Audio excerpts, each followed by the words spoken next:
दीक्षाभूमी परिसरामधली ही दृश्य आहेत। आंदोलक आक्रमक झाल्याचं पाहायला मिळत आहे। भूमिगत पार्किंगला विरोध करण्यात आलेला आहे आणि त्यानंतर या ज्यांच्याकडून हा विरोध करण्यात येतो त्यांची बैठकही बोलवण्यात आलेली होती। या संदर्भात अधिक बोलण्यासाठी आपल्यासोबत वंचितचे प्रकाश आंबेडकर देखील जोडले गेलेले आहेत। प्रकाशजी, नागपूरमधील दीक्षाभूमी परिसरामध्ये अनुयायी आक्रमक झालेले आहेत। भूमिगत पार्किंगला त्यांच्याकडून विरोध करण्यात येतो, तिथला जी काही कामं करण्यात आलेली होती त्याची तोडफोडही करण्यात येते। अगोदरपासूनच त्याला विरोध होता, तो काही नवीन विरोध नाहीये। इथे येणारी गैरसोयी जे सांगतात ते गैरसोयीचा भाग नाहीये त्याच्यातला। त्या जागेमध्ये असणारं लोकांच्या भावना ज्या आहेत त्याच्याशी खेळण्याचा भाग हा झालेला आहे। तेव्हा आंदोलक आक्रमक झाले आहे हे आश्चर्य नाही। ट्रस्टीजनी परमिशन पहिल्यांदा दिलीच का हा त्याच्यातला महत्वाचा भाग आहे। प्रकाशजी, सरकारचं असं म्हणणं आहे की या ठिकाणी ट्रस्टींना सुद्धा जाब विचारला पाहिजे की तुम्ही हे दिलत का, पार्किंगची जागा दिली का, का तिथे असणारं ओपन तिथे असणारं लोकांनी सांगितलं का पार्किंग पाहिजे आणि आमची गैरसोय होते म्हणून, तर नाही। 6 लोक तिथे असणार ज्या दिवशी दीक्षा घेतली, दसरा असतो, विजयादशमी असते, त्या दिवशी लोक येतात आणि जातात। त्यांनी कधीच कंप्लेंट केलेली नाही की आमच्या असणाऱ्या गैरसोयी होती आणि आम्हाला पार्किंग पाहिजे म्हणून।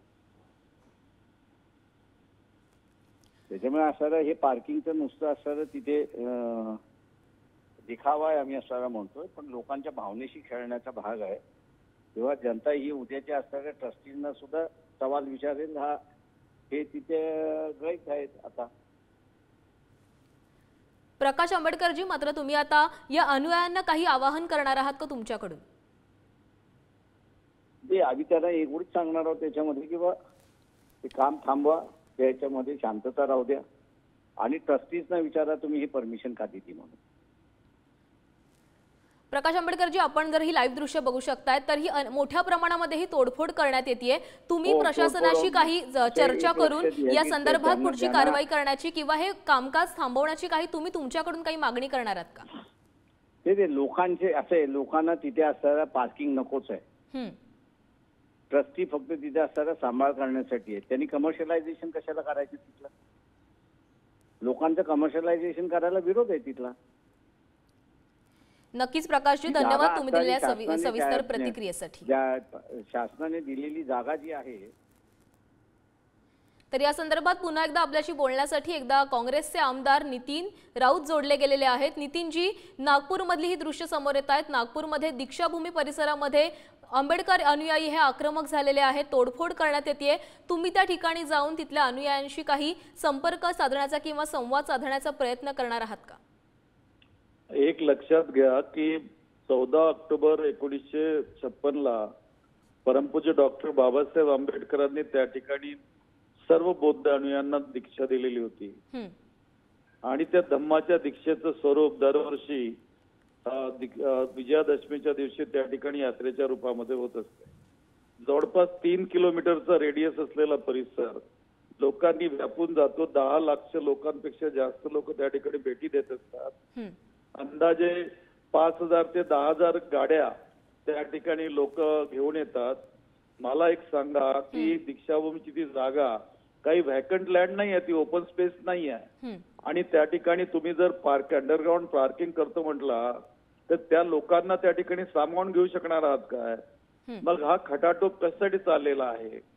आणि लोकांच्या भावनाचा स्मारक समितीने सन्मान केला पाहिजे आणि त्या ठिकाणी लोकांना विचारणा केली पाहिजे की आम्ही काय करतो त्या ठिकाणी एक्झॅक्टली।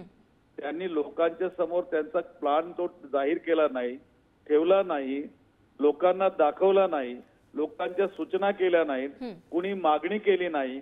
तर ही नेमकी त्या ठिकाणी पार्किंग जी अंडरग्राउंड केली जात आहे ती कुणासाठी केली जात आहे आणि का केली जात आहे? अशा वेळेला मला तरी असं वाटतं की स्मारक समितीने या सर्व बाबींची दखल घेतली पाहिजे आणि लोकांच्या भावनांचा सन्मान करून लोकांच्या समक्ष ही बाब आणली पाहिजे।